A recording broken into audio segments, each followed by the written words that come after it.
Hi, in this quick video, you'll learn how to use Adobe Express as an image-to-vector converter for JPEGs, PNGs and more right in your browser without using any complicated design software.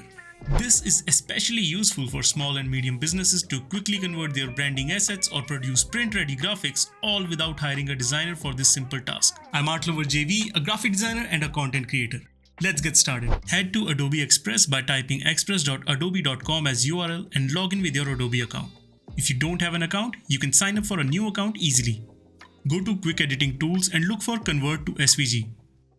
This tool transforms your JPEGs, PNGs or photos into scalable vectors instantly.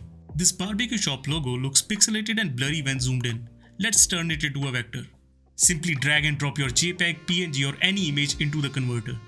Adobe Express will then process your file and convert it into a vector SVG file.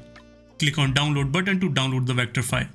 The logo can now be zoomed in as much as we want without any pixelation. Vectors are perfect for logos, icons or any design that needs to stay sharp at any size. You can now use your new vector image in your designs or add it to any of your favorite projects.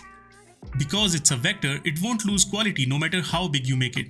And that's why vector files are perfect for logos or illustrations that need to be printed in different sizes like small flyers or large signboards.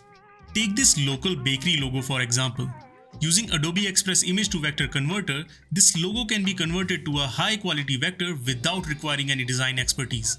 The vectorized logo will help this business maintain consistency across signs, packaging, and social posts, boosting their brand presence and saving hundreds in design costs. With Adobe Express, you don't have to be an expert designer to convert photos to vector. For best results, start with simple, high-contrast images such as logos or illustrations. Complicated images like photographs will have this posterized look after using vector image converter. Also, don't use pixelated images with extremely low resolution. Use images with good resolution for a sharp and detailed vector output. And that's how easy it is to convert your image to vector with Adobe Express. Try Adobe Express now. Website link is in the caption. If this video was helpful, don't forget to like, share and subscribe to the channel.